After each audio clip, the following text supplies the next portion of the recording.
राज्यातून शिवरायांना मानाचा मुजरा। शिवनेरीवरील कार्यक्रमांना देवेंद्र फडणवीसांसह एकनाथ शिंदे आणि सुनेत्रा पवारही उपस्थित। महाराष्ट्राचे आराध्य दैवत छत्रपती शिवाजी महाराज यांची आज 396वी जयंती आहे। राज्यभरात मोठा उत्साह लोकांमध्ये बघायला मिळतोय। विविध सांस्कृतिक कार्यक्रमांचे आयोजन करण्यात आले आहे।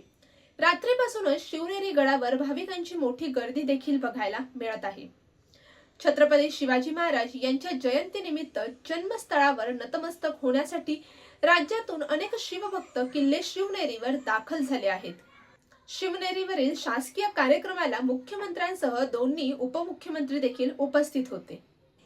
ढोल ताशांचा गजर शिवनेरी किल्ल्यावर सुरू आहे। राज्याचे मुख्यमंत्री देवेंद्र फडणवीस, उपमुख्यमंत्री एकनाथ शिंदे आणि उपमुख्यमंत्री सुनेत्रा पवार यांच्या हस्ते छत्रपती शिवाजी महाराज यांचा पाळणा जोजावत जन्मोत्सव सोहळा साजरा करण्यात आला। तसेच शिवजयंती निमित्त शिवभक्तांचा मोठा उत्साह गडावर बघायला मिळतोय। फक्त शिवनेरी किल्लाच नाही तर राज्यातील विविध ठिकाणी मिरवणुकांचेही आयोजन करण्यात आले आहे।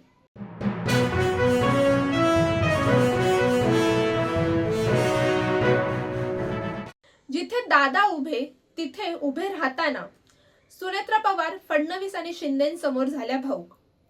छत्रपती शिवाजी महाराज यांची आज 396वी जयंती किल्ले शिवनेरीवर मोठ्या उत्साहात साजरी करण्यात आली। उपमुख्यमंत्री नात्याने सुनेत्रा पवार यांचा हा पहिला शासकीय कार्यक्रम होता। यावेळी भाषण करत असताना सुनेत्रा पवार भाऊक झाल्याचे देखील पाहायला मिळालं।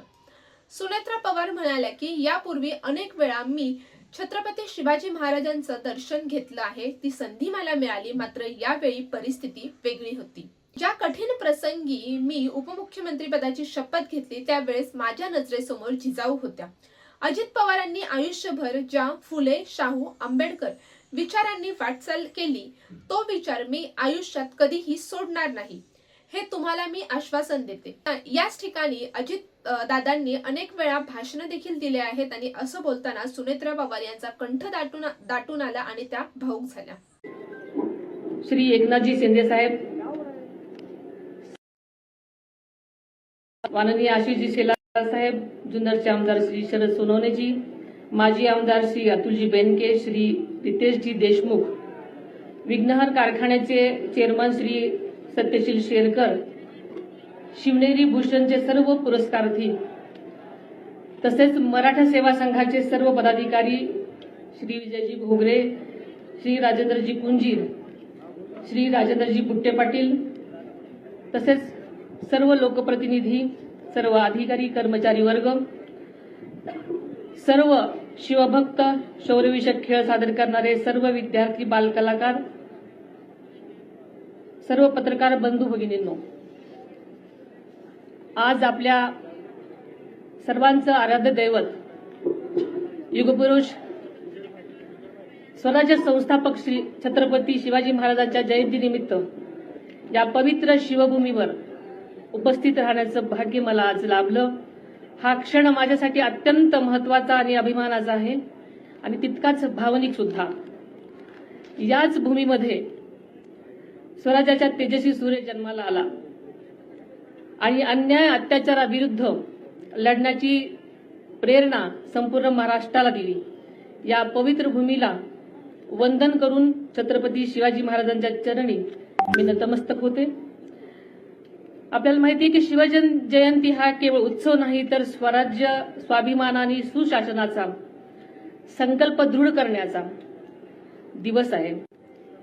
स्वराज्य रक्षक छत्रपती संभाजी महाराज, स्वराज्य संकल्पकर शहाजीराजे भोसले आणि स्वराज्य राज्य जननी राजमाता जिजाऊ माँसाहेब यांच्या संस्कारातून घडलेल्या या महान कार्याची आज आपण पुन्हा आठवण जागवत आहोत।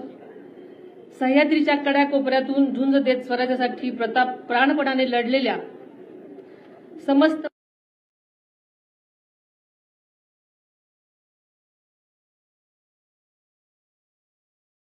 कष्टकरी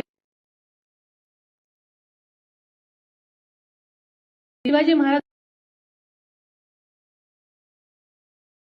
असं साकडं आई शिवाजी देवीच्या चरणी घालते। यापूर्वी अनेक वेळा शिवछत्रपती वंदन करण्यासाठी या पवित्र शिवनेरी किल्ल्यावर येण्याचं भाग्य मला लाभलं होतं. मात्र आजचा दिवस माझ्यासाठी अत्यंत वेगळा आणि जबाबदारीची जाणीव करून देणार आहे.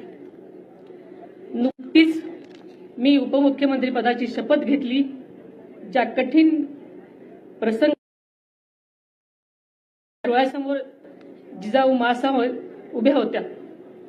जिजाऊ माँसाहेबांनी केवळ शिवरायांना जन्म दिला नाही, तर स्वराज्याचा ध्यास दिला, संस्कार दिले आणि संकटाशी दोन हात करण्याची जिद्द दिली. तीच तुमची आमची प्रेरणा आहे, तोच आपला आधार आहे. या जन्मभूमीमध्ये ठेवलेल्या खरं तर माझ्यावर या क्षणी काटा अंगावर आलेला आहे. छत्रपती शिवरायांनी मावळ्यांना दिलेली स्वराज्याची शपथ आठवली.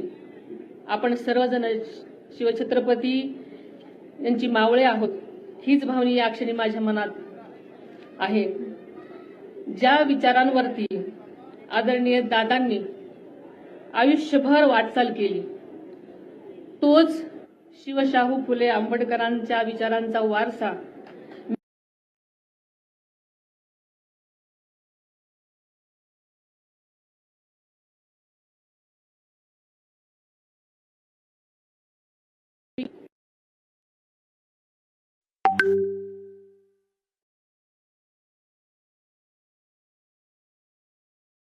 शिवनेरी किल्ला ही शिवभूमी त्यांच्यासाठी केवळ ऐतिहासिकच स्थळ नव्हतं, तर ते त्यांच्या विचाराचं आणि कार्याचं प्रेरणास्थान होतं.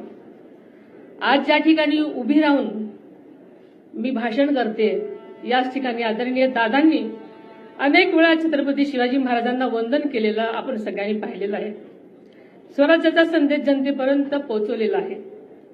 या कार्यक्रमाचे संयोजक आणि आदरणीय दादा यांच्या मधला स्नेहाचा धागा अत्यंत अतूट आणि जिव्हाळ्याचा होता, हे आपल्या सगळ्यांना माहिती आहे. तोच स्नेह, तीच परंपरा आणि तो विचार आपण सर्वांनी मिळून यापुढेही तितक्याच ताकदीने आणि निष्ठेने जपायचा आहे. आदरणीय दादांना या पवित्र शिवनेरी किल्ल्याविषयी केवळ जिव्हाळाच नव्हता, तर या शिव जन्मभूमीचे सौंदर्य वाढावं, तिचा ऐतिहासिक वारसा जपला जावा आणि भावी पिढ्यांना अभिमानाने दाखवता यावा, यासाठी त्याने सातत्याने आटोकाट प्रयत्न केलेले आपल्या सर्वांच्या समोर आहेत. त्यांच्या पुढाकारातून शिवनेरी विकास आराखडा साकार झाल्याने या परिसराच्या सर्वांगीण विकासासाठी आवश्यक निधी उपलब्ध करून देण्यात आला. गेल्या वर्षीही युनेस्कोच्या जागतिक वारसा यादीमध्ये किल्ले शिवनेरीचा समावेश झाला आहे. ही आपल्यासाठी सर्वांसाठीच अभिमानाची गोष्ट आहे. यापूर्वीच शिव जन्मभूमी शिवनेरीसह राज्यातील गडकोटांच्या जतन संवर्धनासाठी त्याचा निधीचीही तरतूद केलेली आहे. केवळ शिवनेरी किल्ल्यापुरतच नाही, तर शिवजन्मभूमी म्हणून ओळखल्या जाणाऱ्या जुन्नर तालुक्यातल्या पर्यटन तालुका म्हणून विकसित करण्याचा संकल्प त्यांनी ध्यास घेतला होता आणि त्या दिशेने ठोस पावलेही उचललेली आपल्या सगळ्यांना ठाऊक आहे. गेल्या अर्थसंकल्पातही आदरणीय दादांनी आपल्या स्वाभिमानाचा आणि इतिहासाच्या अभिमानाचा जागर उंचवणारे काही ऐतिहासिक संकल्प जाहीर केलेले होते. त्यामध्ये आग्रा येथे छत्रपती शिवाजी महाराजांचा पराक्रमाची साक्ष देणारे शिवस्मारक उभारण्याचा निर्धार त्यांनी केला. पानिपत येथे मराठा शौर्य स्मारक तसेच संगमेश्वर येथील छत्रपती शिवाजी महाराजांच्या स्मारकाचाही समावेश आहे. त्याचबरोबर किल्ले रायगड विकास आराखडा व स्वराज्य रक्षक छत्रपती संभाजी महाराजांचे बलिदान स्थळ तुळापूर आणि समाधी स्थळ ओढूबुद्रुक येथे स्मारकाचे काम अत्यंत वेगानं सुद्धा सुरू झालेलं आहे.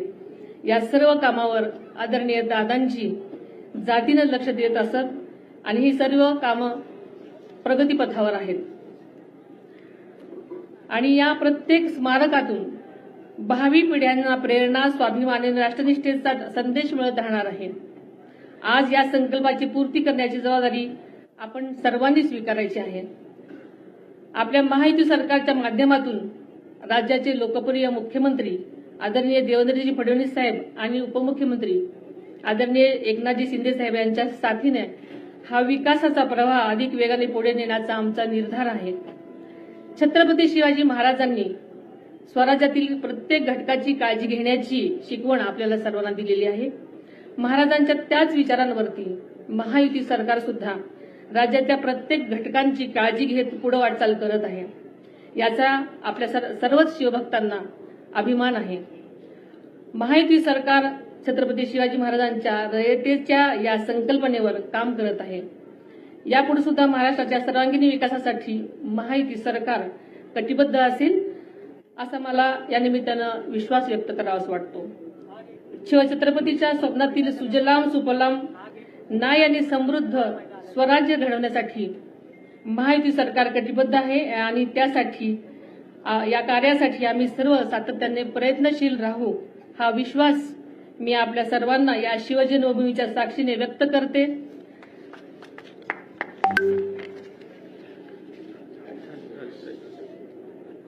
आणि इथंच थांबते. जय हिंद, जय महाराष्ट्र.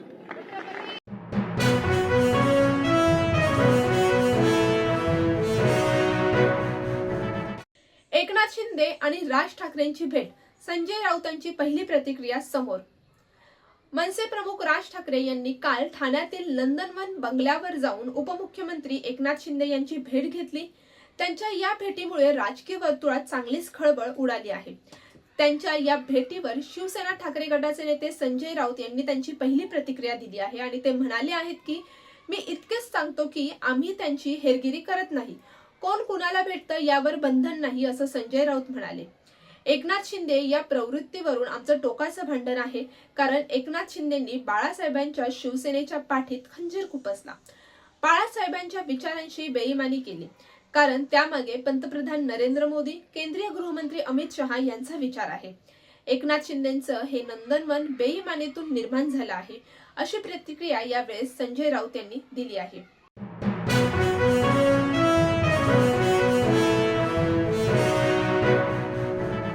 आधी रोहित पवार, मग जय पवार आणि आता सुप्रिया सुळेही अजित पवार यांच्या अपघाताबाबत केली पोस्ट.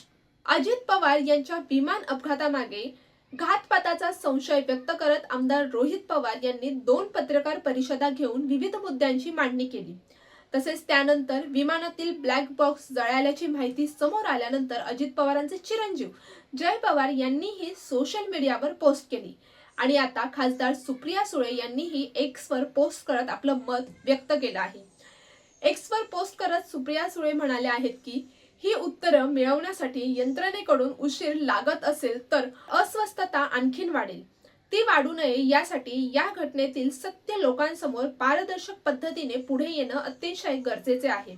व्यवस्थेला प्रश्न विचारणे हा प्रत्येक भारतीय घटनेने दिलेला अधिकार आहे. रोहित व्यवस्थेपुढे जनतेच्या मनातील शंका, प्रश्न उपस्थित करत होता.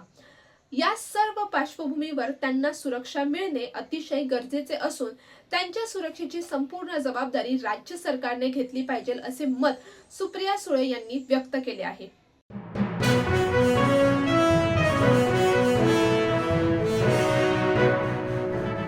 भिवंडीमध्ये भाजपला मोठा धक्का. महापौर पदाचा पहिला उमेदवार 9 नगरसेवकांसह फुटला. भिवंडी निजामपूर शहर महानगरपालिकेच्या महापौर आणि उपमहापौर निवडणुकीच्या तोंडावर भारतीय जनता पक्षाला मोठा धक्का हा बसला आहे. पक्षांतर्गत वाद आणि उमेदवारी बदलाच्या निर्णयामुळे नाराज झालेल्या 9 नगरसेवकांनी बंडाचे निशाण फडकवले असून त्यांनी काँग्रेस पुरस्कृत भिवंडी सेक्युलर फ्रंटला पाठिंबा देण्याचे देखील संकेत दिले आहेत आणि त्यामुळे भाजपच्या हातातून महापौर पदाची खुर्ची निसटण्याची दाट शक्यता देखील निर्माण झाली आहे.